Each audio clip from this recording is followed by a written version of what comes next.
Okay hello everyone. Okay so आज हम लोग हमारा नेक्स्ट लेक्चर कंटिन्यू करेंगे। सो पिछले क्लास में हम लोगों ने ये देखा था कि कैसे मैंने आपको बेसिक्स सब क्लियर किया कैसे चार्जेस हैं, जैसे कि plus charges minus charges. Okay then also I have shown you that only electrons can be transferred, remember, and based on their transfer of charges I have shown you that three cases, that is your frictional electricity, how your conduction, friction means when the two surfaces conduction आप जब contact करते हो, और induction में हम लोग बहुत पास में सरफेस लेते हैं, लेकिन आपने देखा होगा कि हम लोग टच नहीं करते। ओके तो without touching we actually transfer charges, right? And then studying about the classification of materials, and I have shown you how conductors behave, how insulators behave. conductors के ऊपर चार्जेस मूव हो सकते हैं। Understand this basics very clearly, क्योंकि एक बार जब हम लोग एक्चुअली आपके अच्छे अच्छे क्वेश्चन जैसे NEET mains advance we going to start solving, आपको पता चलेगा कि कितने ये छोटे से बेसिक्स आपको इंपॉर्टेंट है। ओके सो और मैंने आपको इंसुलेटर्स के बारे में बोला था कि जैसे आप चार्जेस रखते हो तो वो उधर ही रहेंगे। And also show you very beautiful example, okay, of rubbing that pain, okay, insulator, and also the conductor wire I have shown you. Okay, now we'll continue then. Okay, today's class we will continue the second section, okay, and probably the third section, okay, because these two sections are very simple. Okay, so today's class we will be studying about quantization of charge, okay, and the cold electroscope. Okay, so I'll just remove this thing. Okay, तो आज हम लोग सीखेंगे कि charges, quantization of charge और cold electroscope के बारे में। Okay, so basically what's the meaning of quantization of charge, right? So first important thing that comes to your head is that what's the meaning of quantization? Quantization, okay, of charge, right? तो आपकी दिमाग में तो ये आ रहा होगा कि sir quantization of charge का मतलब क्या है। ओके सो ये बताने के लिए मैं आपको बताता हूँ कि क्वांटाइजेशन से जब आप कोई भी टर्म पढ़ते हो ना, तो आप हमेशा ये सोचोगे उस टर्म का मतलब क्या है। जैसे कि आप क्वांटाइजेशन ऑफ चार्ज में क्वांटा, ये क्वांटिटी, ऐसा आपको वर्ड से कुछ सिमिलर लगता है ना, जैसे कि आपने सोचा होगा कि यहाँ पे कुछ तो क्वांटिटी जैसा वर्ड दिख रहा है, can you see that? Okay, if you have seen that in whatever, okay, you are looking at things very strongly, okay. Okay, now this quantity, so how much quantity of charge is there in a particular substance, okay, or in a particular body. So basically इसको हम लोग ऐसे define करते हैं, it is defined as integral multiple of E, और उसका formula होता है Q is equal to mE, okay. अभी आप बोलोगे कि सर ये क्या आपने लिखा है, such a difficult definition है, integral multiple of E, okay. So like I said, don't worry, I will explain in very easy words, okay. So अभी आप देखो, से बेसिकली क्वांटाइजेशन ऑफ चार्ज का मतलब क्या होता है ना, अभी आपको मैं एक एग्जांपल बताता हूं, ओके। लेट्स से मेरे पास तीन सरफेसेस है, ये है, ये दूसरी सरफेस है, और ये तीसरी सरफेस है। ये लेट्स से बॉडी A है, बॉडी B है, और ये है बॉडी C, ओके। अभी आपको लेट्स से इसके ऊपर कुछ चार्जेस मैंने डाल दिए, ओके। लेट्स से इसके ऊपर ऐसे चार्जेस है, ओके। लेट्स से इसके ऊपर भी थोड़ी चार्जेस है और इसके ऊपर भी थोड़ी चार्जेस है, ओके, या okay. So let's say there are positive and negative charges. Let's say here also there are positive and negative charges, and let's say here also there are positive and negative charges, okay. Okay, तो अभी ये तीन bodies में difference क्या है, okay. Now the thing is that first of all, जिस case में आपको अगर कोई एक्स्ट्रा पॉजिटिव चार्ज दिखता है नहीं तो एक्स्ट्रा नेगेटिव चार्ज दिखता है, ओके, तो फिर उस बॉडी को हम लोग चार्ज बॉडी कहते हैं। व्हाइल एक बॉडी जिसमें पॉजिटिव और नेगेटिव चार्जेस इक्वल होते हैं, तो आपका पॉजिटिव चार्ज नेगेटिव को कैंसिल करेगा, तो इसको हम लोग न्यूट्रल बॉडी बोलते हैं, ओके। बहुत सिंपल है, ओके। इस बॉडी को हम लोग कहते हैं न्यूट्रल बॉडी। अभी इसका चार्ज क्या है तीनों का, ओके, मतलब इन शॉर्ट इन तीनों का चार्ज क्या है। अगर उनको मैंने पूछा है कि इस बॉडी का टोटल चार्ज कितना है, इस बॉडी का टोटल चार्ज कितना है, और इस बॉडी का टोटल चार्ज कितना है, या नीचे देखो, ओके, तो आप ऐसे देखोगे चार्ज का सिंबल होता है Q, और जिसको हम लोग लिखते समय ऐसे लिखते हैं Q इज इक्वल टू, अभी इसमें से आप ऐसे करो, इसमें से ऐसे देखो, फॉर एग्जांपल यहाँ पे प्लस माइनस से कैंसिल होगा, ये भी प्लस माइनस कैंसिल, ये भी प्लस माइनस कैंसिल, ये भी प्लस माइनस कैंसिल, तो आपको नेट चार्ज कितना दिख रहा है? नेट मतलब आपको सिर्फ तीन पॉजिटिव दिख रहे हैं, राइट? सो इसका मतलब है आपको तीन पॉजिटिव और एक पॉजिटिव चार्ज का वैल्यू होता है E, ये तो मैंने आपको लास्ट क्लास में बताया था, राइट? सो एक पॉजिटिव चार्ज को हम लोग E का वैल्यू देते हैं। वैसे तीन पॉजिटिव चार्ज अगर आप लोगे तो इसमें तीन E होंगे, ओके। सो इसका आंसर हो गया 1 2 3 E, ओके। नहीं तो थोड़े लोग ऐसे भी करते हैं, वो भी आपको मैं दिखाना हूं। पहले सभी पॉजिटिव चार्ज ऐड करो, सो 1 2 3 4 5 6 7, सो पहले सभी पॉजिटिव चार्ज ऐड करो, 1 2 3 4 5 6 7, और उसमें से नेगेटिव चार्जेस माइनस करो, so negative charges are minus, okay. So minus 1 2 3 4 चार नेगेटिव चार्जेस, तो आपका आंसर क्या होगा? बहुत आसान है, आपका आंसर होगा E। सो आपका आंसर 3 हो गया। तो आप वैसे भी कर सकते हो, नहीं तो ऐसे भी कर सकते हो। जब आप ऐसे करते हो ना,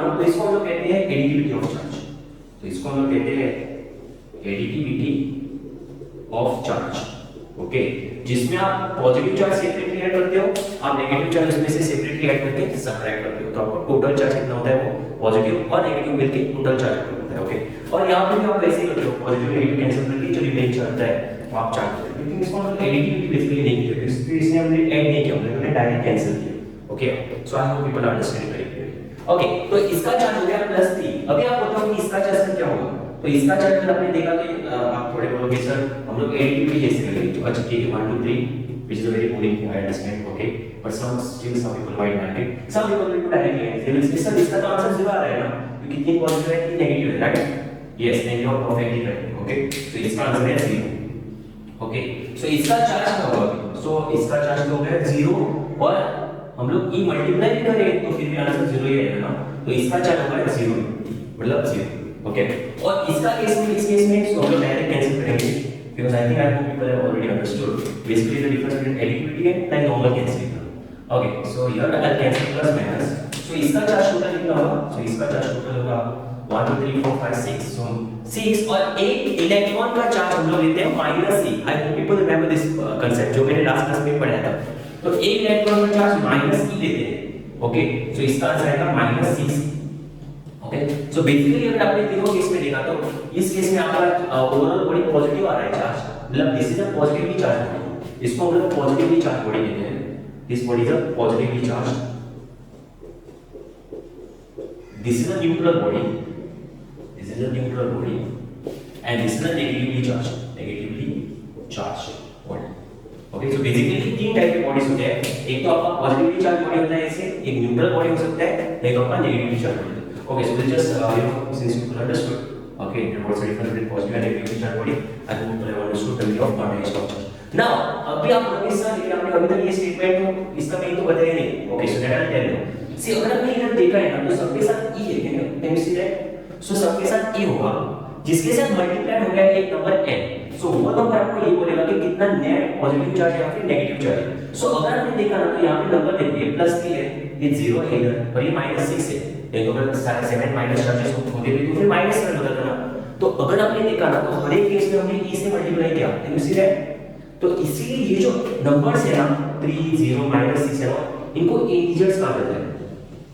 ओके, ये इंटीजर्स नंबर, और इंटीजर नंबर होते हैं ना वो -∞ से स्टार्ट होते हैं, -3 -2 -1 0 1 2 3, और वो इंटीजर तक जाते हैं। सो बेसिकली ये जो नंबर हम लोग यूज कर रहे हैं इधर, yes so can you see this number, I you feeling this? So आपने किसके साथ e को मल्टीप्लाई किया?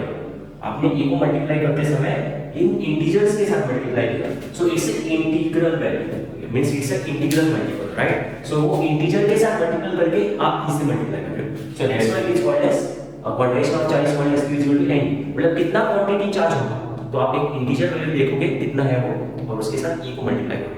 So this is basically defined as a quantization of charge. Okay, I hope people have understood this part. This part is very simple. It's not very tricky also.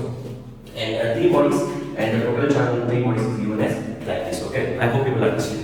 Okay, so this particular definition represents quantization of charge. Okay, very good. So I hope people have understood this part. Okay, and additivity means separately adding positive, separately adding negative, and then you're cancelling it. Okay. Now the thing is that let me tell you one more thing. Okay. Now when we look at charges at macroscopic level. Okay, now you will say sir macroscopic level का मतलब क्या है? देखो आपको वो भी मैं बताता हूँ। जो आप मैक्रोस्कोपिक लेवल के ऊपर देखते हो ना, मैक्रोस्कोपिक लेवल पे मतलब मैक्रो मतलब बड़ा, लार्ज, ओके, माइक्रो मतलब छोटा। ओके, सो लार्ज स्कोपिक लेवल के ऊपर आप देखते हो ना तो चार्ज को हम लोग डिफाइन करते समय let's say if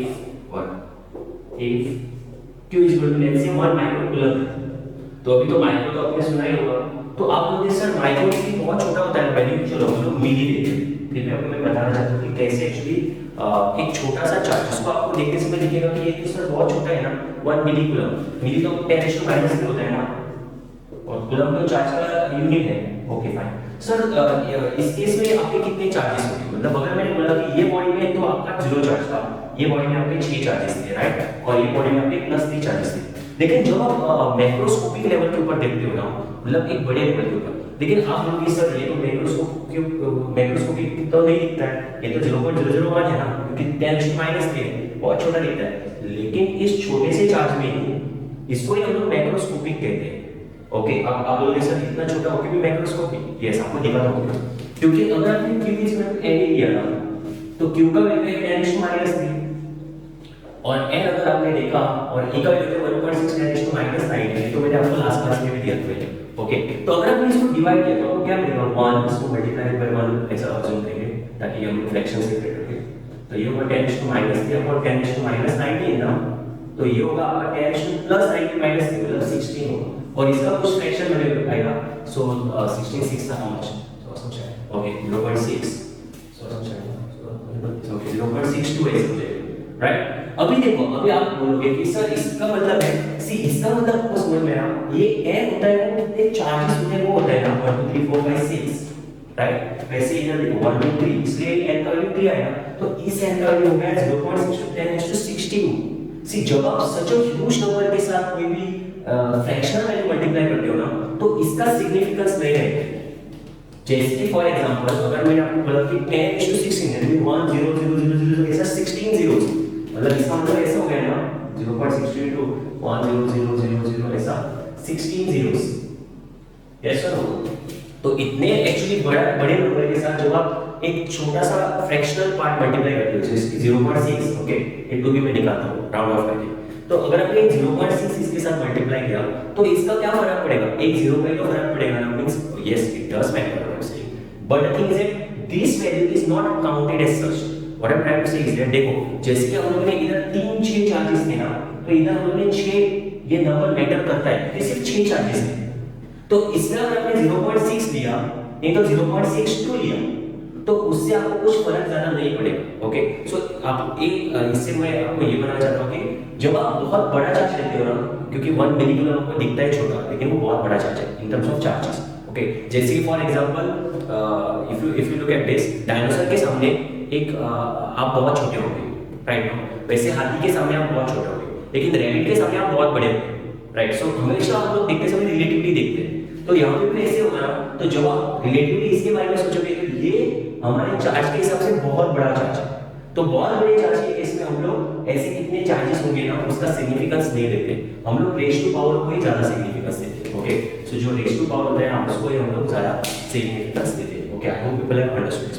okay, but it was a very simple concept, so you just multiply, but in small charges small cases अगर 2 प्रोटॉन्स है 3 प्रोटॉन्स है तो फिर आप प्लस e को मल्टीप्लाई करना मान लो।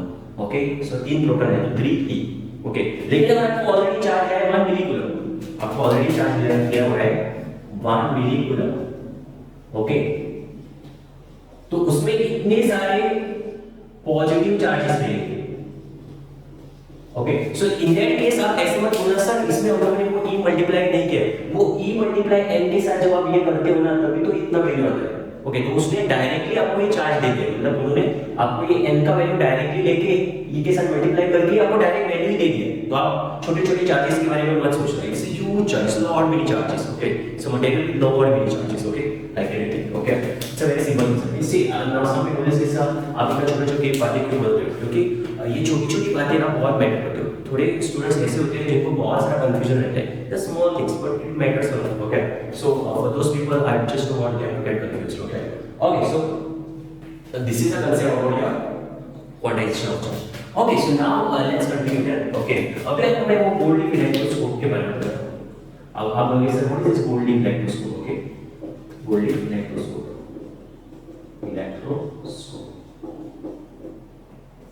ओके, सो जब आप रिमेंबर दैट जब आप एक छोटा चार्ज लेते हो और एक बॉडी है जिसमें से 3 चार्जेस हैं, तो ये छोटा चार्ज 3 चार्ज के उतना डिफरेंस नहीं करते, लेकिन अगर आपने एक ही केस में बहुत सारे पॉजिटिव चार्जेस लिए, राइट, सो फॉर एग्जांपल बहुत सारे पॉजिटिव चार्जेस लिए तो फिर ऑब्वियसली वो केस में means in that particular case आपको वो आप जब मल्टीप्लाई करोगे n it will be very large value, so n के साथ जब आप ये वैल्यू मल्टीप्लाई करोगे तो आपको चार्ज मिलेगा, so that is the direct charge that is sometimes given the question paper. So don't think of those protons at all that time. Assume that they are all protons के साथ वो e multiply किया और उसके बाद वो charge का value आया, ऐसे आप सोचो। Okay, okay, fine, very good. Okay, now the next concept study is about Golding electroscope. Okay, so अभी आप बोलोगे सर Golding electroscope मतलब क्या है? बहुत आसान है। Golding electroscope is used to find amount of charge present in body. Okay, charge present in body. Okay, तो बहुत आसान है मोल्डिंग है, उसको मैं बताता हूँ। Usually this is not very important, but still I tell you how this thing works. Okay, because since it's a part of topic and I don't want to miss any part. Okay, so let's start telling you everything. Okay, and you will love it. You will love it. I'm telling you. आपको बहुत मजा आएगा जब आप your next notes when I will teach you और gloves when I will love it. Okay, okay. अभी देखो, this is a what metal knob, metal knob है। ओके, मतलब ढक्कन, मेटल का ढक्कन वैसे। ओके ओके, और ये मेटल का रॉड है, मेटल का रॉड है। Okay, metal rod. ओके, और इधर ना हमारे ना हम लोग दो ऐसा प्लेट्स लगाते हैं। Okay, I hope you can understand. यहाँ पे हम लोग दो प्लेट्स लगाते हैं। Just right make it like this.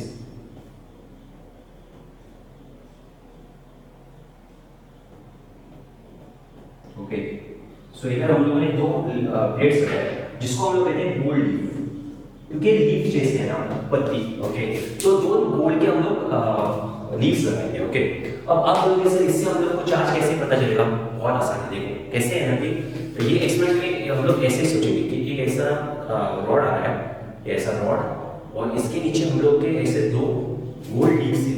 Okay, अब ये दो गोल्ड लीव्स पहले ऐसे होते। ओके, ये दो गोल्ड लीव्स पहले ऐसे होते हैं। अभी आप देखो, अभी हम लोग क्या करेंगे ना, हम लोग यहाँ पे एक चार्ज बॉडी लेंगे, हम लोग यहाँ पे एक चार्ज बॉडी लेंगे ऐसे। सो हम लोग एक चार्ज बॉडी लेंगे, लाके इसको टच करेंगे। So we touch this body. अभी आप लोग इसको टच करने से क्या होगा? देखो आपको बताता हूँ, टच करने से क्या होगा, यहाँ से चार्जेस इनडायरेक्टली। अब आप लोग सर हमें तो ये बोला था आपने कि सर सिर्फ नेगेटिव इलेक्ट्रॉन्स फ्लो कर सकते हैं या तो पॉजिटिव चार्ज दिखाने को जा रहे हैं। नहीं, okay, I am not trying to like say that whatever you have studied is wrong, whatever you studied is perfectly correct. Okay, only electrons can move. Okay, but it becomes sometimes easy to clarification, but still I am not going to say go to basics. Okay, because some people might again get confused. Okay, so अभी हम लोग यहाँ पे ऐसे assume करेंगे because this is everything is made up of atoms now. Atoms होते हैं charges. So charges के केस में हम लोग ऐसे assume करेंगे कि यहाँ पे जो नेगेटिव चार्ज है ना वो इस पॉजिटिव के साथ अट्रैक्ट होने के लिए मूव हो रहा है। Okay, so let's say this charges are moving. So now look at this. Okay, so these charges are moving. So let's say this is a lot of charge. You're not trying to find little bit of charge. You're trying to find a lot of many charges. Okay, it means it's a charge. Huge charge. Okay. So अभी क्या हम लोग ऐसा assume करेंगे कि okay for convenience for understanding, make things simple. We'll just remove this so that it doesn't look dirty. Okay, and we'll just make it look like this. Okay. Actually everything is made up of atoms, but still I'm showing you. Okay. So look at this. Okay, तो अभी आप ऐसे assume करो कि ये जो negative charge है ना वो आपके यहाँ से ऐसा ऊपर जाता है। ओके, एक्चुअली हर एक पॉइंट से चार्ज ऊपर जाता है, वैसे ये भी नीचे से ऊपर ऊपर जाएगा। ओके, सो अभी जब ये चार्ज नेगेटिव यहाँ से ऊपर जाएगा तो इधर ये नेगेटिव चार्ज आएगा, प्लस माइनस कैंसिल हो गया, तो इनडायरेक्टली यहाँ पे ये दो पॉजिटिव चार्जेस मिलेंगे। यस सर, ये दो पॉजिटिव चार्जेस मिलेंगे और वो जितना हो सके वो नीचे जाएंगे, तो ऑब्वियसली ये ऐसे होगा।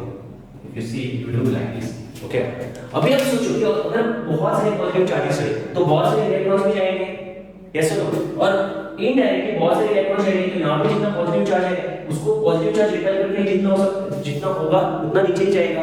तो ऑब्वियसली जितने आपके बहुत सारे पॉजिटिव चार्जेस रहेंगे तो उतने आपके यहाँ पे चार्जेस नीचे भी जाएंगे ना। ऐसे लो, चार्जेस यहाँ पे आपके नीचे भी जाएंगे और ऐसे रिजल्ट क्या होगा, ये चार्ज है ना दोनों प्लेट पे पॉजिटिव चार्ज इक्वली डिस्ट्रीब्यूट होगा।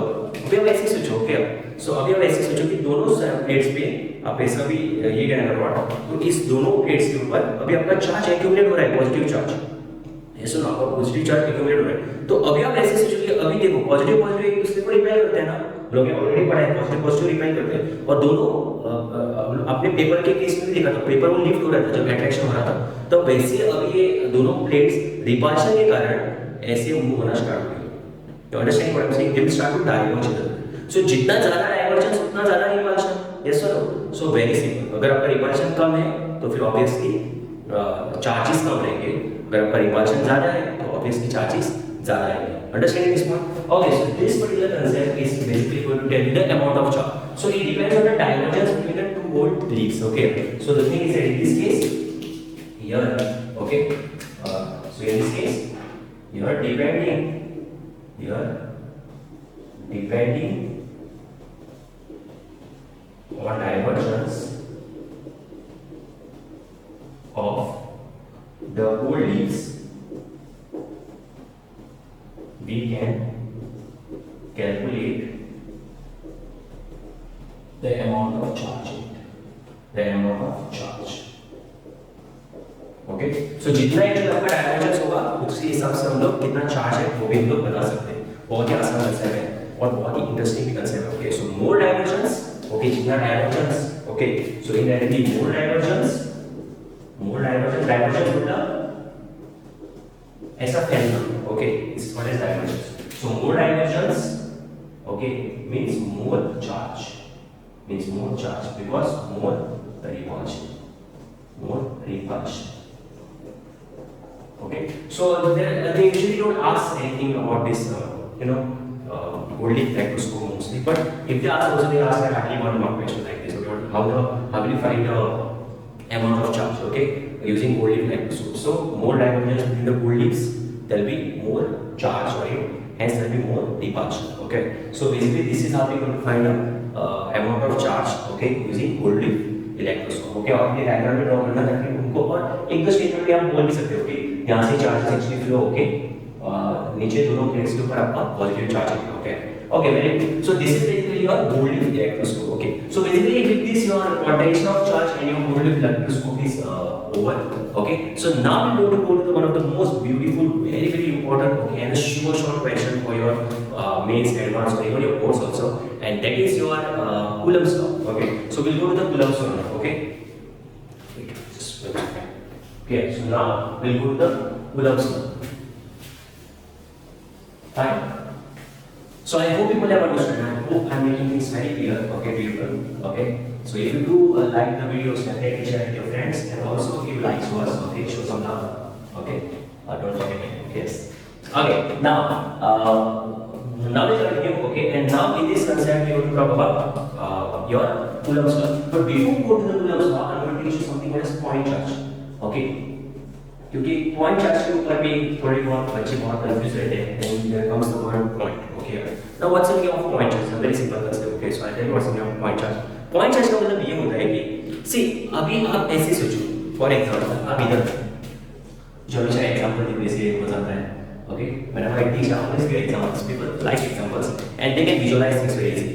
ओके, अभी आप इधर अगर खड़े हो, ओके, आप ऐसा इमेजिन करो और आप ऐसे इमेजिन करो कि इधर आपके सामने क्या है, बोलो। Okay, let's say here this is your ideas. Okay, आपके सामने मैंने एक ऑब्जेक्ट रखा है, let's say there is one object in front of you. Okay, अभी आप बोलो, अगर मैंने ये ऑब्जेक्ट आपके सामने 1 मीटर के ऊपर रखा और अगर यही ऑब्जेक्ट मैंने आपके सामने 15 मीटर के ऊपर रखा, इधर वो सेम ऑब्जेक्ट, तो क्या होगा? अगर आपका यही ऑब्जेक्ट सेम है जो आपको मैंने इधर रखा, लेकिन जब आप यहां से देखोगे तो ये आपका ऑब्जेक्ट आपको बड़ा दिखेगा ना, बिगर, ऐसा ना। लेकिन वही अगर आपने ऑब्जेक्ट 15 मीटर की दूरी पे देखा तो आपको शायद छोटा दिखेगा, ये सेम ऑब्जेक्ट है। ओके, लेकिन ये आपको थोड़ा छोटा दिखेगा, ऐसा ना। So आप बोलोगे sir yes, you are perfectly correct. Okay, and this is only the definition of a point charge. तो देखो, जब आप दूर से देखते हो ना तो उसका रेडियस मैटर नहीं करता है, लेकिन जब आप पास से देखते हो ना तो उसका रेडियस बहुत मैटर करता है। देखो, इसका रेडियस थोड़ा बहुत मैटर किया ऑब्जेक्ट का, लेकिन जब आप दूर से देख रहे थे तो इसका रेडियस मैटर नहीं किया। Okay, so this object looks like a point object. So the meaning of point charge is same thing. Okay, when the distance between the charges is negligible compared, it means when the distance between the charges is too big and its radius is negligible, okay, compared to the distance between them, means, okay, if distance between charges, okay, is very large compared to radius, then such charges are called point charges. Okay, बहुत ही आसान है। Okay, आप बहुत smartly देखो यार इस concept को। देखो, जब भी ना आप ऐसे सोचो, अब जब भी ना ये चार्ज है, इसका रेडियस अगर आपने ले लिया कैपिटल आर और लेट्स से ये radius let's say small R, okay, तो ये चार्ज है, इस पॉजिटिव चार्ज का ये रेडियस है स्मॉल कैपिटल आर, और लेट्स से इसका भी रेडियस है लेट्स से कैपिटल आर, व्हाटएवर, ओके, और इसमें let's say point positive charge. तो अभी आपने अपने दोनों को कंपेयर किया तो ये आर डिस्टेंस बहुत ज्यादा बड़ा है ना, आर डिस्टेंस बहुत ज्यादा बड़ा है कैपिटल आर से, यस और ये आर ये बड़ा नंबर होता है मतलब ये क्वांटिटी बड़ी है। I hope people know the basics okay. Okay so since your small r is too greater than capital R, okay, in this case the charges are called point charges, okay, charges are called point charges, okay। so इस case में हम लोग ये बोलेंगे कि आपके जो charges है ना वो आपके बेसिकली पॉइंट चार्जेस, क्यों पॉइंट ऐसे दिखते हैं, देखो इतने दूर से आप जब देखोगे तो कोई पॉइंट ऐसा दिखेगा ना, yes exactly like that is only called as a point charge, okay, very good। now based on this point charge now you have to understand your next very important concept, and that important concept is your Coulomb's law, okay। और मैं बताऊंगा कि Coulomb's law ने क्या किया, okay, and Coulomb's law has found the forces between two charges, okay।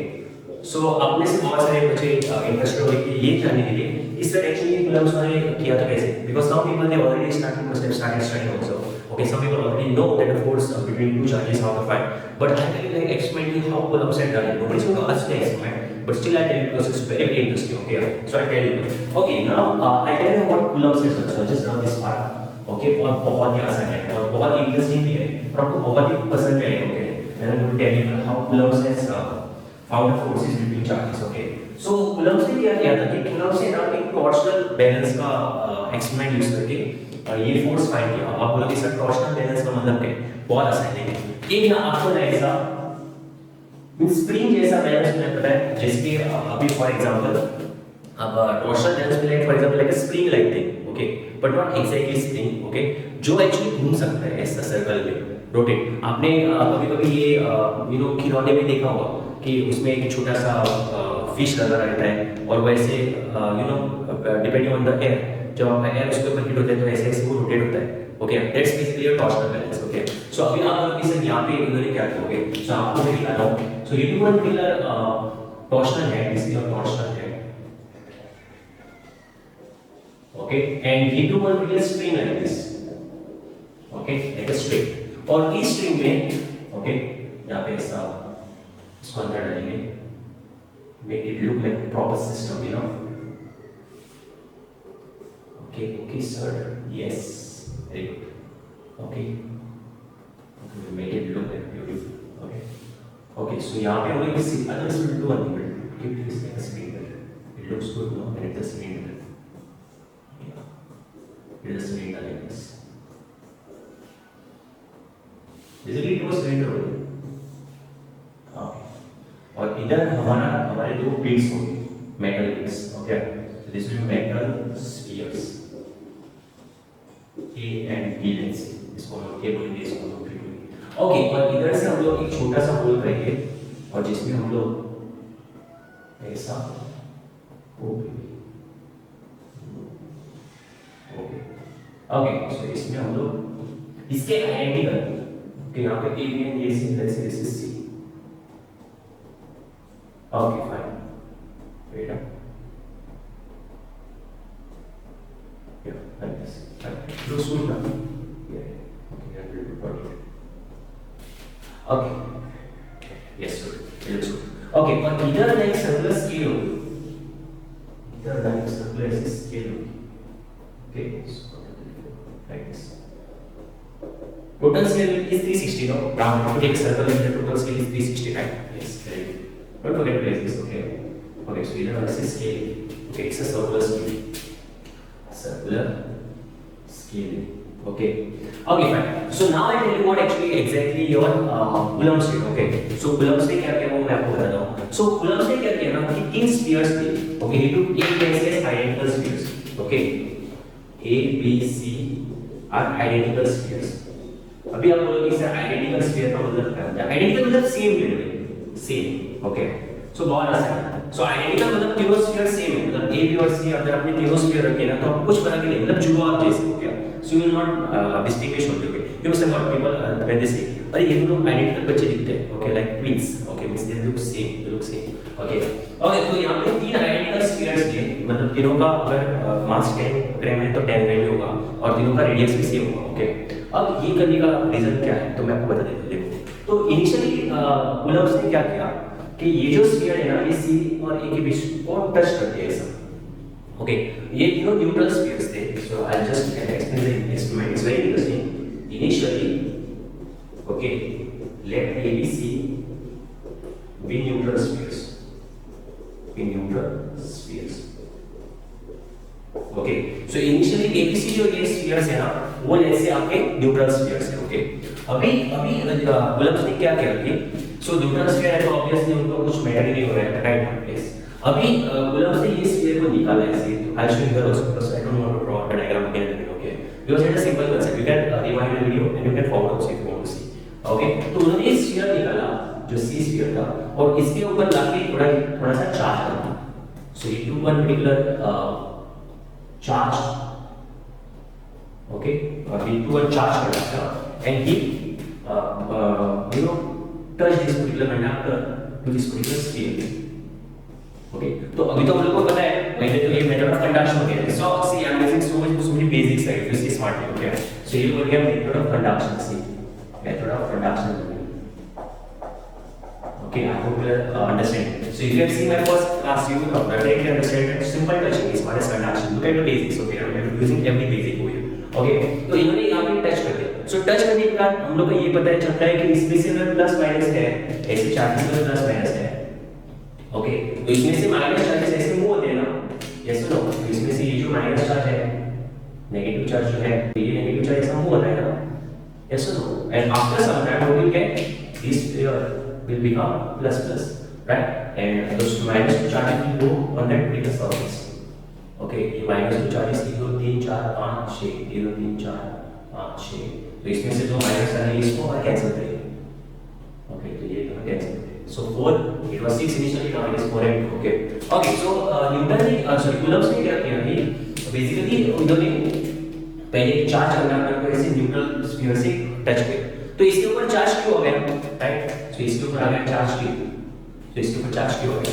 Okay, अभी इन्होंने क्या किया ना, बहुत आसान है, वेरी सिंपल थिंग। इन्होंने ये चार्ज स्फीयर क्यों ले लिया और ये लेके यहाँ से मतलब थ्रेड से नीचे छोड़ दिया, थ्रेड से नीचे छोड़ के इधर लाया। ओके, तो इसमें अभी आपका चार्ज क्या है, क्यू, राइट? इसमें अभी चार्ज है क्यू। ओके, अभी देखो ये जो इन्होंने ना कि इधर छोड़ दिया ना, तो ये ऊपर से भी आप क्वेश्चन तो आप ट्विस्ट कर सकते हो। तो इन्होंने क्या किया, इसके ऊपर तो चार्ज 0 था पहले, सो इनिशियली इसके ऊपर चार्ज 0 था। तो न्यूटन ने कूलम्ब्स ने क्या किया कि ओके, जब इन्होंने ये चार्ज स्फीयर क्यू को यहाँ पे छोड़ा, तो अभी इसको जब इन्होंने टच किया ना, तो इन्होंने ये नोटिस किया कि आपका जो चार्ज होगा ना वो इक्वली दोनों के ऊपर डिस्ट्रीब्यूट होगा। तो आप लोग इसे डिस्ट्रीब्यूट कैसे होगा? Okay, I just give one example. Okay, because I told you examples are very easy to understand. So आप ऐसे इमेजिन करिए अभी आप एक ये आप हो, ओके, और आपके ही पेट के जितना, ओके, आपके जैसा से उतना ही खाना खाने वाला आपका दोस्त है। ओके, सो ये आपका दोस्त है। ओके, सो ये हो आप ए और ये आपका, सो ये आप ए सर सी और ये है आपका दोस्त ए। ओके, तो अभी आप ऐसे सोचो कि आप दोनों दोस्त मिलके पार्टी में गए। Okay, you went to party. Okay, जब आप पार्टी में गए तो प्रॉब्लम ये थी कि एक्चुअली सभी लोगों ने पहले से ही खाना खा चुके थे और आप थोड़ी देर में पहुंच गए हो क्या, तो आपको तो पता होगा पार्टी का खाना वाला चलता है, right? And the thing is that you already reached the party और प्रॉब्लम ये हो गई कि अभी सिर्फ एक ही बंदे का खाना बचा है। तो आप दोनों पहले से दोनों ने प्लेट दिया, चलो ये दोनों अपना प्लेट दिया, सर ये मेरा प्लेट दे दो, या इसका प्लेट, और यहाँ पे आपका खाने का पूरा सामान था, राइट? सो यहाँ पे आपका वो सेट था इसमें पूरा खाना था। ओके, जो बचा हुआ खाना था। और प्रॉब्लम ये थी कि खाना सिर्फ एक ही बंदे का है, तो उससे हमें क्या होगा? ओके, तो खाना तो सिर्फ एक ही बंदे का है, तो इन्होंने क्या किया, इसमें से 4 लड्डू कुछ पड़े, इसमें से मतलब जो कुछ भी था पूरा पूरा खाना सिर्फ एक ही बंदे, जितना एक ही बंदा खा सकता है उतना ही खाना था। तो सी वेंट फर्स्ट और सी ने क्या किया, पूरा खाना निकाल के अपनी प्लेट में डाल दिया। ओके, अपनी प्लेट में डाल दिया। अब जब उन्होंने खाना अपनी प्लेट में डाल दिया तो उसके तो पीछे उसका दोस्त था। ओके, अब उसका दोस्त आ गया। The problem is that this plate is empty, right? Because there is no food left now. Okay, अब प्रॉब्लम ये है कि अब सी के पास पूरा खाना है, उतने ही बॉडी और उतने ही वेट का उसका दोस्त भी है, उसको भी भूख लगी है। ओके, तो सी तो बहुत दिल का अच्छा है। ओके, इसका तो दिल बहुत अच्छा है, ये तो अच्छे खाने में है, राइट? ये गुड हैबिट है। So what he did is that उसने सोचा कि अरे जब भी मैं खाना खा रहा था ये मेरे मुंह के ऊपर वापस वापस देख रहा है। ओके, तो जब भी वो खाने के लिए कुछ तो लेने मुंह के सामने लेके जाता था, ओके, समथिंग टू ईट, तो ये बंदा उसको ऐसे देखता था। Okay, because even he was very hungry, right? So इसने बोला कि अच्छा ठीक है भाई, चलो तुम्हें खाना चाहिए ना, चलो ठीक है, तो आपस में दोनों में 50-50% बांट देते हैं। तो इसके लिए जब भी एक याद रखो कि not we are telling the story set, एक याद रखो कि अगर आपके दोनों आइडेंटिकल अगर बंदे हैं तो वो खाना भी आइडेंटिकली खाएंगे, मतलब शेयर भी आइडेंटिकली करेंगे। तो इसमें से अगर आपने 8 अगर आपके टोटल फूड पार्टिकल्स थे तो ये अपने आपको 4 देगा और ये भी 4 देगा। Understood this point? So remember that when if suppose one is having charge q and second is having charge 0, then the charge will divide equally. Okay, ऐसे होते हैं आइडेंटिकल केस में। सो आइडेंटिकल केस में याद रखो in case in identical spheres charges divides equally। Okay, मतलब अगर इसके पास अगर q है और इसके पास 0 है तो इसका टच करने के बाद टचिंग, ओके, मतलब कंडक्शन, टच करने के बाद इसको आएगा q/2, इसको आएगा q/2। अब बोलोगे सर अगर पहले के पास अगर फॉर एग्जांपल थे 100 फूड आइटम्स और दूसरे के पास 20 थे तो फिर हां, तो टच होने के बाद आफ्टर टचिंग इसके पास है 100 + 2 20/2, मतलब 120/2 मतलब 60 है। इसके पास 60 और इसके पास भी 60, तो देखो 60:120 और ओरिजिनल भी आंसर था 120। तो याद रखो कि जब भी आप आइडेंटिकल स्फीयर्स टच करते हो ना, this is very important concept है, जब आप आइडेंटिकल स्फीयर्स टच करते हो ना तो चार्जेस इक्वली डिस्ट्रीब्यूट होते हैं। Remember this. ओके, तो इन्होंने क्या किया कि कूलम्स ने भी वही किया। देखो ये आइडेंटिकल जो स्फीयर थे ना, तो जब आप एक के ऊपर चार्ज क्यों डालते हो और वो तो न्यूट्रल था पहले, तो अभी क्या हुआ, इसके ऊपर दोनों के ऊपर चार्ज इक्वल आएगा ना, तो चार्ज दोनों के ऊपर इक्वल आएगा। तो in short after touching the charge becomes divides equally, right? So इसके ऊपर आएगा q, ओके, इसके ऊपर आएगा q और इसके भी ऊपर आएगा q, मतलब q/2 in this case, right? So q/2। अभी कूलम्स ने ये बहुत इंपॉर्टेंट थिंग नोटिस की कि जब आप एक चार्ज स्फीयर को एक अनचार्ज स्फीयर के साथ मतलब आइडेंटिकल स्फीयर के साथ टच करते हो तो उसके ऊपर चार्ज दोनों में इक्वली बांटेगा, यस और नो? तो उन्होंने ये नोटिस किया कि when it touch, right, this was a particular string and this was those two spheres and this is a charge sphere, when it touched, right, it started to rotate like this। okay, it started to rotate।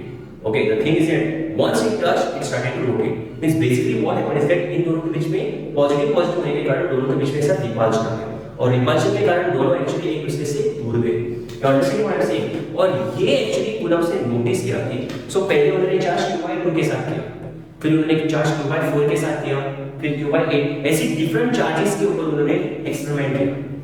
मतलब पहले उन्होंने दोनों के ऊपर q/2 डाला, फिर क्या करो, एक का q/2 ले लो और फिर बाद में दूसरे को टच करो।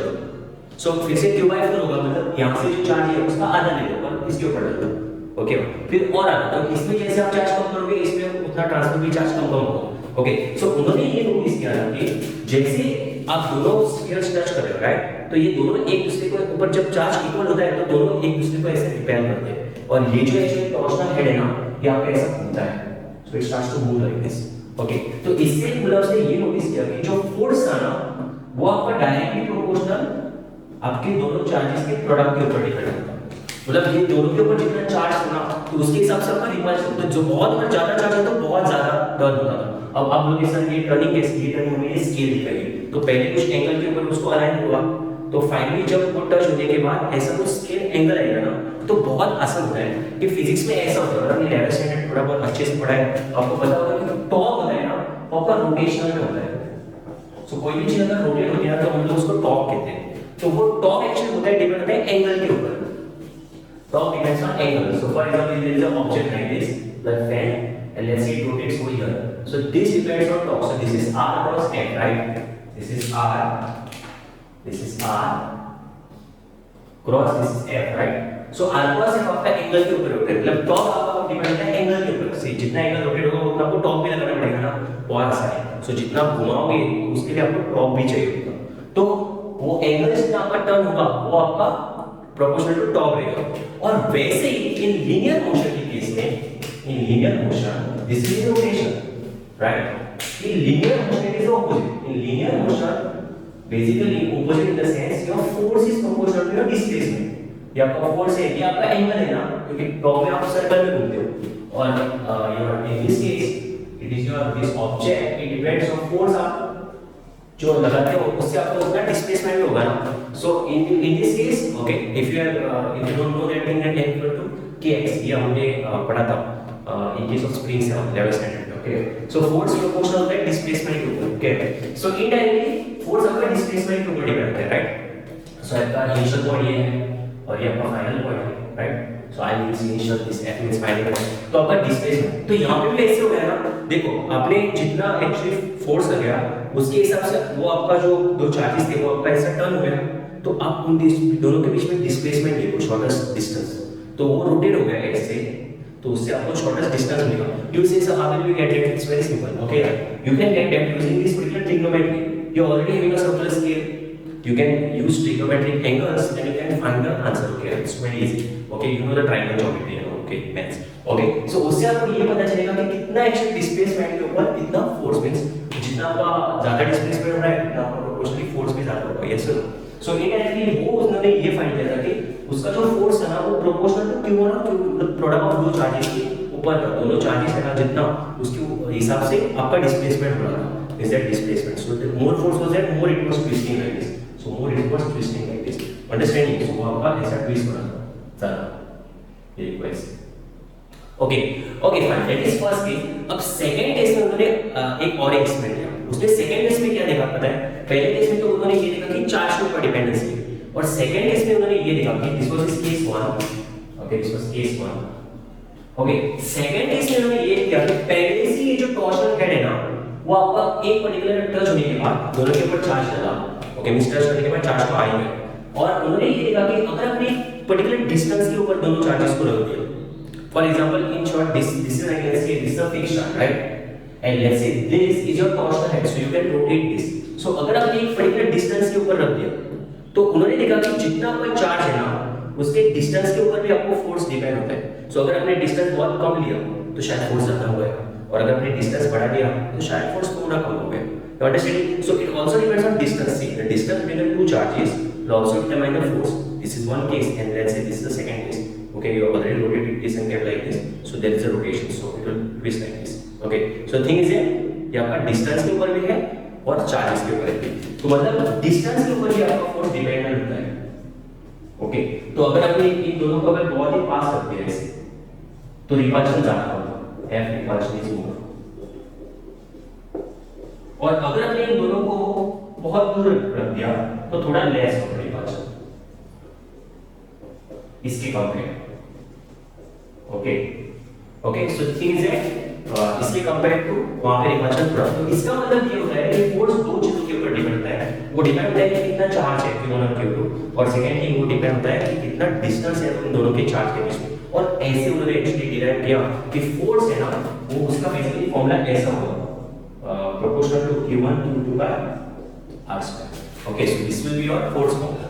Understanding this point? Okay, okay. So this was what was done by Coulombs. Okay, so now we'll explain more on this Coulombs. Okay, आपको मैं अभी इधर explain करता हूँ कि इसके आगे actually आपको कैसे सोचना चाहिए और इसका वैल्यू क्या आएगा। Okay, so I'll just explain that thing. Okay, I'll just drop this part.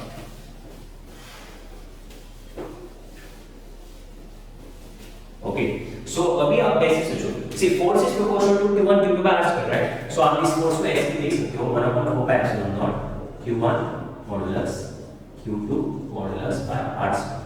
Okay, so this is your magnitude of force. See, अभी आप बोलोगे सर ये magnitude of force का आपने ये 1/4 pi epsilon naught how that particular value? It's a constant. Okay, 1/4 pi epsilon naught is a constant value. It depends upon n medium. So in this case, it is in n or vacuum. Okay, और ये जो 1/4 pi epsilon naught का value होता है ना वो है 9 × 10⁹ and this value is called electrical conductivity. Okay, so that value you are like after doing that so many experiments we did so many calculations, right? So from that he was getting that particular value. Okay, so that value was 9 × 10⁹. Okay, and then force with respect to that you the gets found out that. Okay, now इसका unit होगा newton metre square पर coulomb square, newton metre square पर coulomb square. Okay, this is 1/4 pi epsilon naught. Okay, okay, now अभी next concept ये है कि this is the value of your force. Okay, ये आपका फोर्स का वैल्यू है. Okay, so I hope people understood. Now the thing is that why to put this modulus? Okay, why to put this modulus? क्योंकि क्या होता है ना, देखो ऐसे होता है जब आप दोनों चार्जेस पॉजिटिव लेते हैं ना तो obviously plus into plus is plus, और अगर आपने दोनों चार्जेस नेगेटिव लिए तो माइनस इंटू माइनस भी प्लस ही होगा ना। लेकिन अगर आपने एक चार्ज प्लस ले लिया और एक नेगेटिव, तो जितना फोर्स रिपल्शन होता है उतना ही लेकिन फोर्स अट्रैक्शन भी होगा ना, क्योंकि चार्ज तो देखो चार्ज तो प्रोडक्ट के ऊपर फोर्स है, लेकिन सिर्फ डायरेक्शन उल्टा होगा, मतलब जो रिपेल हो रहा है वो भी अट्रैक्ट होंगे। Okay, so that's why remember that in this case when you are taking two positive charges your repulsion will be repulsion. Okay, कैसा रिपेल होगा, वैसे नेगेटिव चार्जेस केस में भी रिपल्शन होगा, लेकिन प्लस और माइनस और लोगे, ओके प्लस और माइनस लोगे तब क्या होगा, तो आपका अट्रैक्शन है, यस और no, so that can be called attraction. So ये आपका अट्रैक्ट होगा। Okay, so remember that this is your repulsion case, this is your attraction, but your direction will force the vector only, right? So its direction in this case is opposite. See your two charges is direction, और ये value से हम लोग को उसका magnitude मिलेगा। See the difference, the people they don't understand this only. See जब आप कोई भी क्वांटिटी वेक्टर्स का मतलब बहुत आसान है, कोई भी चीज को ना जब आप डायरेक्शन देते हो ना तो उसका एक फिक्स डायरेक्शन होता है with respect to some point. Okay, जैसे कि हम लोग हमेशा ओरिजिन से लेते हैं, you know there is no difference between a vector and scalar quantity. जब हमारी दुनिया में है ना तो दो ही क्वांटिटीज में हम लोग डिवाइड किया, एक स्केलर और एक वेक्टर। जैसे कि मैंने आपको पूछा है कि आपको कितने आंख है, ओके आपको कितने आंख है, तो आप बोलोगे दो है ना, तो बेसिकली ये तो आपने दो नंबर बोला। ओके, लेकिन अगर मैंने आपको ऐसे पूछा कि आपकी आंख किधर है, तो आप बोलोगे नाक के ऊपर है, राइट। सो इस केस में आपने एक पर्टिकुलर डायरेक्शन दिखा है नाक के ऊपर, तो थोड़े लोग ये भी बोलोगे कि आपके जो बाल है उस बाल के नीचे है, राइट। सो वो आंसर भी करेक्ट। तो आप एक पर्टिकुलर रेफरेंस के ऊपर जब आप डायरेक्शन निकालते हो, आंखें जो है बालों के नीचे, ओके आंखें तो है नाक के ऊपर, तो ये दोनों कंसेप्ट्स डायरेक्शन के विद रिस्पेक्ट टू डिफरेंट है। तो जब आप वेक्टर्स लेते हो ना तो वो सिर्फ डायरेक्शन मैटर करता है, ओके, और वो डायरेक्शन ये बताएगा कि नाक के ऊपर कितना है तो लेंथ देखो, और बालों के नीचे कितना है तो वो लेंथ देखो। ओके, तो वो लेंथ आपका उससे डायरेक्शन दिखाएगा कितना है, तो उसका ही वैल्यू होता है मतलब वेक्टर, और आगे तो है तो स्केलर बन गया। Okay, so it has this scalar means magnitude. Okay, और जब आप ऐसे बोल रहे थे कि बाल के नीचे, तो ये आपका वैल्यू देखो, ये आपका डायरेक्शन, ये आपका वैल्यू कितना हो गया, तो ये 2 का है मैग्नीट्यूड, और ये आपका लेंथ कितना है वो आपको वेक्टर दिखाएगा, मतलब आपको डायरेक्शन दिखाएगा, true value plus direction. Okay, and similarly now you put the that particular point with respect to direction. Excuse me, I have a phone. Okay, fine. Yeah. Okay, I hope people are understanding this. Okay. So there is a difference between a vector and a scalar. Okay. So similarly, okay. So don't worry, I'll teach you about this vectors and all. Okay, but still just now, right now, I'm just trying to explain this. Okay, so repulsion case में दोनों repel होके ऐसे बाहर जा रहे हैं। इस case में बाहर तो discuss this vectors and scalars in more details. Okay. While I'm going to do the problems. So don't worry, relax. Okay. Okay, but right now I'll just tell you to explain this particular part that this is a repulsion case, this is also repulsion case, this is an attraction case. Okay, अभी point ये है कि sir what about अभी okay now in 3-dimensional geometry means in 3D space, okay I check a vector form little bit उस case में अभी आपको ये कैसे दिखेगा मैं थोड़ा बहुत बताता हूँ। ओके, तो अभी ऐसे होता है, अभी फॉर एग्जांपल आपके पास दो अगर पॉजिटिव चार्ज है, इसका चार्ज है Q1, इसका चार्ज है Q2, तो ये Q1 Q2 को रिपेल करेगा, राइट। सो इसके ऊपर जो फोर्स आएगा वो होगा फोर्स ऑन 2 Q21, ये ऑन किसके ऊपर, ऑन whom बाय whom। सो अगर आपको बहुत डिफिकल्ट लग रहा है कि कैसे विजुअलाइज करें, तो मैं आपको एक आसान सी ट्रिक बताता हूँ। जिसके ऊपर आप फोर्स फाइंड कर रहे हो ना वो नंबर पहले लिखो। ओके, तो इसके ऊपर आप फोर्स अभी 2 के ऊपर फाइंड कर रहे हो ना, तो 2 नंबर पहले लिखो, किसने डाल दिया 1 ने डाल दिया, 1 उसका बाहर लेंगे। ओके, बहुत आसान। वैसे जितना फोर्स ये इसके ऊपर डालेगा वो इसको भी गुस्सा आएगा। देखो ये इसको मार रहा है इतने फोर्स से, तो इसको भी गुस्सा आएगा, तो वो भी उसको उतने ही जोर से मारेगा, तो ये भी उसको फोर्स ऑन 1 डालेगा। देखो पहले ये नंबर मतलब ये किसके ऊपर डाल रहा है, इसके ऊपर डाल रहा है, इसके पहले नंबर ये डालो, किसने डाल दिया, तूने डाल दिया, तो इसके ऊपर भी देखो। सो पहले ये नंबर ऐड आया और किसने डाला, तूने डाला, तो ये हो गया फोर्स ऑन 1 ड्यू टू, और इन दोनों के बीच में डिस्टेंस है डिस्टेंस r। ओके, सो अभी आपने देखा तो जितना ये चार्ज इसके ऊपर फोर्स कर रहा है उतना ही ये चार्ज भी इसके ऊपर फोर्स कर रहा है। Okay, so I hope you can understand. So if you see it has become like Newton's third law, this one is putting some action, उतना ही ऑपोजिट रिएक्शन कर रहा है। Yes, so for every action is an equal and opposite reaction. So So that means Newton's, it follows Newton's third law. So remember this, that force, okay, here it follows Newton's third law. Okay, that is F112. It's a vector, so please don't forget the direction. और ये vector अगर आपने देखा है तो ऐसे है ना, दोनों ऑपोजिट डायरेक्शन में है ना, तो याद रखो कि F12 है, F21 ऐसे है और F12 इसके ऑपोजिट है ना, तो वेक्टर भी अगर दो वेक्टर एग्जैक्टली इक्वल है, अभी आप बोलोगे सर एग्जैक्टली इक्वल कैसे होंगे, क्योंकि दोनों का चार्ज सेम है ना, q1 q2 दोनों के लिए q1 q2 सेम है और इस केस में डिस्टेंस भी सेम है ना दोनों के बीच में, तो फोर्स इसके ऊपर जो लग रहा है उतना ही फोर्स इसके ऊपर भी लगेगा, तो ये आपका वैल्यू पूरा सेम होने के कारण ये F वैल्यू का भी वैल्यू सेम है। तो इसका मतलब तो ऐसे हो गया ना कि ये दोनों इक्वल है लेकिन डायरेक्शन उल्टा है ना, तो वेक्टर्स में ऐसा होता है कि अगर आपके दो अगर एग्जैक्टली इक्वल है, फॉर एग्जांपल ये अगर दो पेन है मेरे पास, राइट, सो अगर उसका वैल्यू अगर एग्जैक्टली इक्वल है, देखो अगर ये एग्जैक्टली इक्वल नहीं है लेकिन दोनों का अगर डायरेक्शन ऑपोजिट है ऐसे, ओके, दोनों का अगर डायरेक्शन ऑपोजिट है तो आप सामने एक माइनस साइन डालना चाहिए और ऊपर वेक्टर का एरो कभी मत बोलना, ओके, सो यहाँ पे एक आप माइनस साइन डालो और ऊपर ये ऐसा वेक्टर का एरो डालो, ओके, क्योंकि F12 और F12 और ये F21 तो दोनों का direction opposite. Can you see that?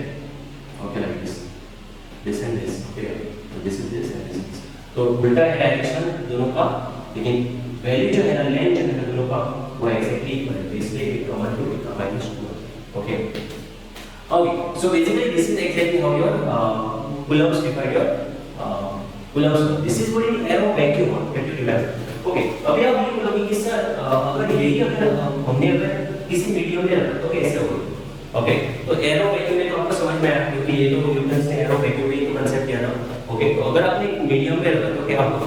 तो इस मीडियम आपका क्या होगा वो आपको मैं बता दूं। ओके, बहुत आसान है। तो अभी आप ऐसे सोचो, okay, so again now I will give you like one particular मैं कोई ट्रिक बताता हूं। ओके, सी अभी आप ऐसे सोचो कि पहले इन एरो वैक्यूम, ओके, तो अभी आप ऐसे सोचो कि let's say there is a boy and girl, okay, let's say the boy, okay, and let's say there's a girl here, let's say there's a girl, okay, तो अभी आप ऐसे सोचो कि एक लड़का है और एक लड़की है, right, and let's say this boy wants to, let's say that girl is, let's say at a distance of let's say 1 meter or 2 meter, and let's say the boy wants to convey the message that boy he likes that, okay, तो अभी लड़का जो है ना वो बंदा है इस बंदी को पसंद आ रहा है, ओके, तो अभी वो बोलना चाहेगा ना, राइट, तो उसमें उसको लेकिन बहुत शर्म आ रही है और दिल का भी बहुत स्ट्रीट बात है लेकिन इसलिए वो बोल नहीं पा रहा है। So let's say he bought one particular diagram and in that diagram let's say he wrote something like I love you, okay, so he is trying to show his love, okay, will call it someone man, okay, तो इस friends का draw करेंगे। तो इस case में let's say इसने ऐसे लिखा कि आई लव यू, राइट, सो ये बंदा आई लव यू लिखा, ओके, तो ये जो केस है ना, तो इस लड़की को एटलीस्ट अच्छा दिखाई देगा क्योंकि यहाँ पे तो पूरा कैरी है ना इन दोनों के बीच में, लेकिन अगर इसी केस को अगर हम लोग वैक्यूम की जगह पे ये अभी अपना एरो वैक्यूम है बीच में, लेकिन अगर हम लोग इसे इसमें मीडियम डाल दिया, ओके, सो लेट्स से इन दिस केस अगर हमने मीडियम डाल दिया, ओके, सो लेट्स से is a positive charge, okay, और बीच में आपका एक मीडियम है, इधर भी मतलब वही आई लव यू लिखा है, ओके, इस लड़की को लिखा है आई लव यू, ओके, और लेकिन प्रॉब्लम ये है कि अभी बीच में बहुत सारा मीडियम है, ओके, मतलब लेट्स से इधर कुछ ऑयल है, ओके, व्हाटएवर, तो बीच में ऐसा ऑयल का एक टैंकर था और उस साइड लड़की थी और बंदा वॉच करवा रहा था, ओके, सो इसने सोचा कि मतलब ऐसा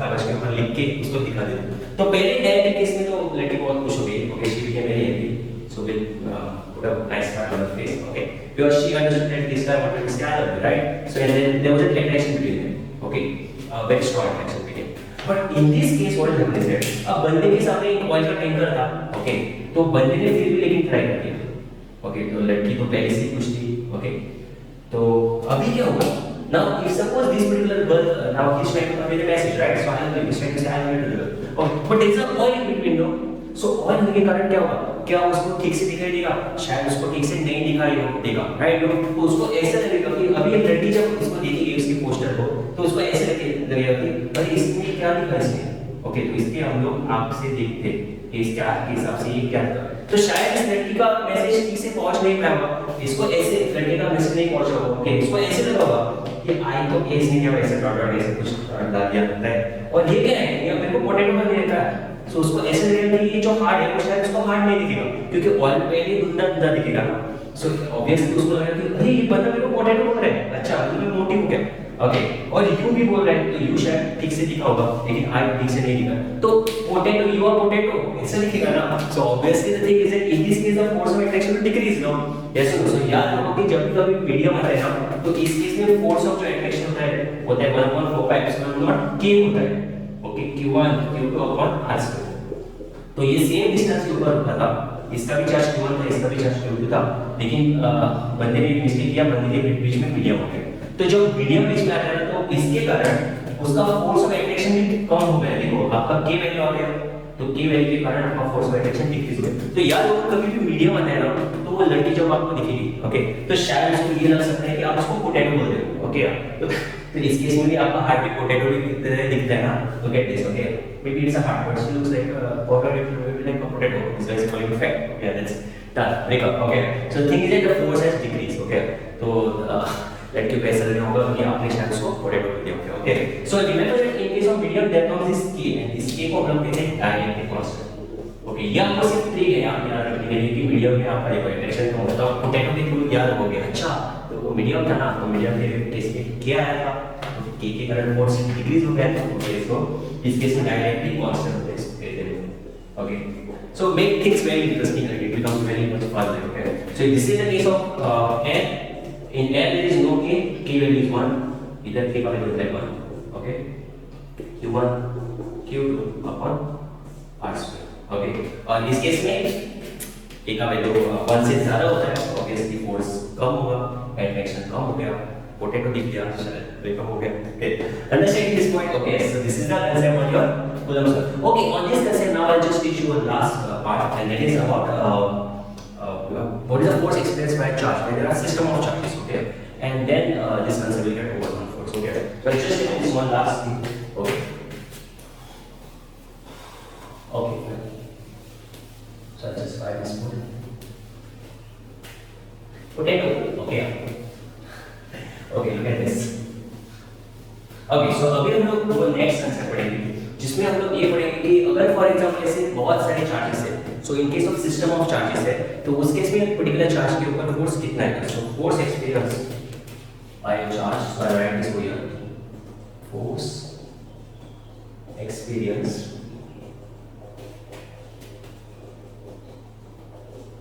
by charge due to system of charge, due to system of charge, or system of charges, right? Charge is like not a good word or expressing in English, right? So charges. So let's say the system of charges, okay? Now we have to find a force on particular charge. So अब एक याद रखो कि कभी भी आप particular charge पर force जब find करने को आपको बोलते हैं, तो बाकी के सभी charges के ऊपर भी actually backward force आता है, लेकिन आप उन force को नहीं लोगे, ओके, आप बहुत के बोलो में होगा कि सर आपने अभी भी क्या बोला, क्या मुझे तो कुछ समझ नहीं आया, तो यार नेक्स्ट सिर्फ अगर आपके पास फॉर एग्जांपल ऐसे तीन चार्जेस है q1 q2 और let's say this is q3, let's say it's a negative charge, okay, q3 और लेट्स से ये है q1, ओके, और आपको ना इस चार्ज के ऊपर let's say this is qa, आपको इस qa की चार्ज के ऊपर फोर्स फाइंड करना है, ओके, सो आप ऐसे अज्यूम करो कि ये जो चार्ज qa है ना उसके ऊपर आपको फोर्स फाइंड करना है, तो अब एक ऐसे सोचो कि इसके ऊपर फोर्स कौन-कौन डालेगा, तो खुद को छोड़ के आपको जितने भी चार्जेस है ना उन सबके चार्ज का आपको इफेक्ट फाइंड करना है, तो अभी आप बोलोगे सर वो कैसे फाइंड करें, बहुत आसान है, अभी आपके पास q1 q2 q3 ऐसे n चार्जेस है, राइट, तो ये सभी n चार्जेस मिलके q के ऊपर कितना फोर्स डालेगा, बहुत आसान है, देखो ये तो इसको डिपेंड करेगा, let's say this distance is r1a, okay, तो ये तो इसको डिपेंड करेगा, ये भी पॉजिटिव है, ये भी पॉजिटिव है, तो ये आपको डिपेंड करेगा किसके ऊपर फोर्स डाल रहे हैं, a, तो इसका अल्फाबेट पहले किसने डाल दिया, 1, सो ये हो गया 1, अब आप बोलोगे सर ये a भी q1 के ऊपर फोर्स डालेगा ना, yes it will put force, but we don't have to show that, क्योंकि आपको किसके ऊपर फोर्स डाल रहे हैं उसके बारे में पूछा है, ओके, तो जिसके ऊपर आप फोर्स डाल रहे हो ना सिर्फ उसके बारे में ही आपको बोलना चाहिए, ओके, जैसे कि for example when if suppose there is अभी से if suppose there is right there is suppose there is a criminal, okay, अगर एक क्रिमिनल है, एक बंदा है जिसने फॉर एग्जांपल कुछ तो डकैती की, ओके। तो बेसिकली जब कोर्ट रूम में उसको रखा जाता है तो सभी उसी के बारे में बोलते हैं ना, तो वो तो सभी के बारे में नहीं बोलता है। तो जिसके ऊपर आपको पूछा है तो वो ये बंदा, जैसे ये वो बंदा है, ये वो ए बंदा है, ये आपका कल्प्रिट है, ये आपका कल्प्रिट है। तो सभी लोग तो इसके बारे में अगेंस्ट ही बोलेंगे ना, नहीं तो कुछ तो अच्छा बोलेंगे, नहीं तो कुछ तो गलत बोलेंगे। ये बंदा बोलेगा हाँ इस बंदे ने चाकू लेके गया था, ऐसा ऐसा मैंने देखा, इधर से निकाल दिया, किधर डाल दिया पता नहीं, ओके। तो ये बंदा ये बोलेगा, ये बंदा बोलेगा अरे ये बंदा तो बहुत ही बेशरम है यार, मतलब ये हमेशा कुछ ना कुछ कांड करता है, ओके। तो ये बंदा दूसरा हो गया, तो उसने तो इसने भी इसको डिफाइन कर दिया, ओके। तो ये जैसे आर ये कितना है 1 a, ओके। ये डिस्टेंस 1 से a है तो 1, तो ये हो गया r 2 a।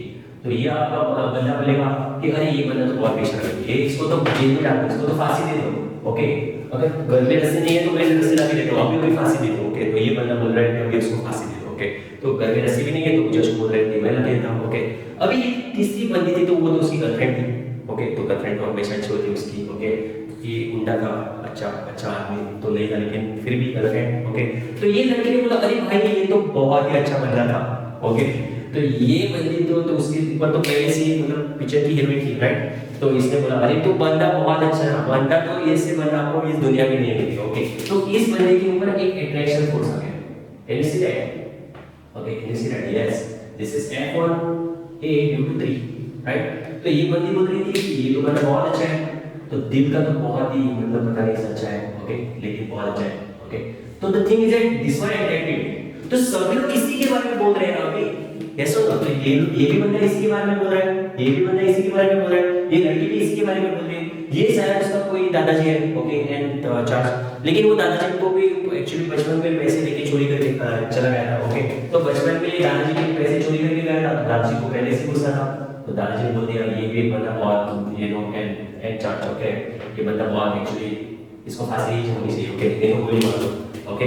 मेरे पास एक पुरानी गन है, वो ले लो, ट्राई कर दो, नहीं हो रहा है, ओके। तो द थिंग इज सभी के फोर्सेस एक्चुअली इसी के ऊपर आ रहे हैं, तो जो कल्प्रिट है ना उसी के बारे में अदालत में पूछा जाता है। तो वैसे इधर भी ऐसे ही है, देखो ये सब चार्जेस मिलके इसके ऊपर फोर्स कर रहे हैं, तो जिसके ऊपर आप फोर्स कर रहे हो उसी के ऊपर आपको रिजल्टेंट फाइंड करना है। तो इस फोर्स का आपको ऐसे एक्सप्रेशन लिखना पड़ेगा। तो ये तो भी वेक्टर्स में है, तो अभी हम जज को, अभी यू आर द जज, और आप बोलोगे कि अभी फाइनली मैं देखूंगा कि किसका ओवरऑल इफेक्ट कितना है, ओके। तो अभी आप जजमेंट दे रहे हो, तो आपने देखा कि Q1 का इफेक्ट इसे है, Q2 का इसे है, Q3 का अट्रैक्शन है, तो एक ही अट्रैक्शन फोर्स है। अच्छा, तो आप सभी का डायरेक्शन देखोगे और सभी का वेटेज देखोगे कि इस बंदे ने कब कैसे काम किया। तो इसने अगर बहुत अच्छी बातें की इस लड़के ने इसके बारे में, तो वो भी आप उसकी हिस्ट्री देखोगे और आप इसको सभी फोर्स का रिजल्टेंट देंगे। ये जो फोर्स रिजल्टेंट होगा वो होगा फोर्स Q1 Q2 Q3 और ऐसे n, ओके। तो ये अभी आप ऐसे करोगे force of A due to 1, force of A due to 2, force of A due to n, okay. तो इसका आप अभी देखो 1.45 एप्सिलॉन नॉट जिसको हम लोग K भी कहते हैं, तो QA Q1 QA by R1A का स्क्वायर, सो R1A का ऐसा होगा, सो 1.45 epsilon not Q2 QA upon R2A का स्क्वायर, ओके। और इसमें आप ये कैप डालना मत भूलना। अभी आप ये बोलोगे कि सर ये कैप का फायदा है, अभी तो मैं आपको वो भी बता देता हूं। देखो जो कैप होता है ना वो डिस्टेंस के थ्रू आता है, right. So it represents a particular direction, it represents particular direction, जैसे कि ये R2A का डायरेक्शन रिप्रेजेंट करेगा indirect, okay. So something direct, okay. So plus dot dot dot number को बैक समझ लो। तो अब इसको आप डायरेक्टली ऐड मत करना, डायरेक्टली ऐड मत करना, इसका मतलब है कि वेक्टर्स तो हम लोग डायरेक्टली ऐड नहीं करते। आपको समझ में आया कुछ प्रॉब्लम्स होंगे, आपको सब कुछ समझ में आया कि सर आप क्या बोल रहे हैं, and definitely you are understanding good love okay I'm going to love it, okay. Okay, so thing is that like this you find the forces, you add the forces but you add them vectorially, okay. Don't add them directly. We never add in vectors 2 plus 3 equal to 5. We can only add 2 plus 3 equal to 5 if 2 and 3 are in the same direction. But if 2 and 3 are in the opposite direction, then they, although you put a plus sign, but the whole answer become 1. Okay, so you put 3 minus 2 is somebody whole answer 1. Okay, so this is the force experienced by charge due to system of charges. क्योंकि ये सभी system of charges में कि कितना force लगेंगे ये आपको इस कंसेप्ट से पता चलेगा, okay. So very interesting, okay. Fine. Very nice. So with this actually your force is due to multiple charges, okay. This is also defined as force due to multiple charges, okay, due to charges. Okay, अब बहुत के मन में ये सवाल आता है कि सर एक्चुअली हम लोग ये सब कुछ कोर्स क्यों पढ़ रहे हैं? तो आपको एक बहुत ही छोटी सी चीज़ बता दूँ कि इस कंसेप्ट के बाद concept after this we definitely going to the problems, लेकिन इस कंसेप्ट के बाद आपको एक इलेक्ट्रिक फील्ड का कंसेप्ट है। और मैं आपको एक छोटी सी बात बताऊँ कि ये जो इलेक्ट्रिक फील्ड कंसेप्ट है ना वो फोर्स के थ्रू आता है। तो जो इलेक्ट्रिक फील्ड का कंसेप्ट है ना उसमें हम लोग एक एक्सेलरेटेड चार्ज पार्टिकल के ऊपर पढ़ते हैं। Means like not exactly in this particular chapter but in the case of your after few chapters, okay, it is in EMPs. So basically जब आप एक चार्ज पार्टिकल को एक इलेक्ट्रिक फील्ड में मतलब जो फोर्स के आफ्टर आएगा, तो जब हम एक चार्ज पार्टिकल को एक्सेलरेट करते हो ना, तो basically in electric and magnetic field then it produces an EM wave, और ये ईएम वेव हम लोग mobile phones, your TVs, your radio waves, okay, all this things they make use of this particular type of EM waves, this one is electromagnetic wave. So ये आपको तो concept लगता होगा कि बहुत ही सर ये हम लोग क्या फायदा है, सब बहुत फायदा है। Okay, otherwise you wouldn't have been using mobile phones today. Okay, so that means it's a very important concept. And remember that electric field lines are they are continuous as well. So that thing I'll teach you later. Don't worry. Again, with this actually your this concept is over. So I hope you will understood and also do share with your friends over here. Okay, so with this we'll wind up the today's class, and next class we'll take the problems on this force concept. Don't worry, we'll take all different type of problems. We'll take the board level, we'll take the mains, we'll take the advanced level, and also we'll take the NEET level. Okay, so don't worry. So we'll do this. And after that, as a time lapse, you'll definitely learn it. Okay. Okay. So with this, we'll end up today's class. Yeah. Thank you. All right.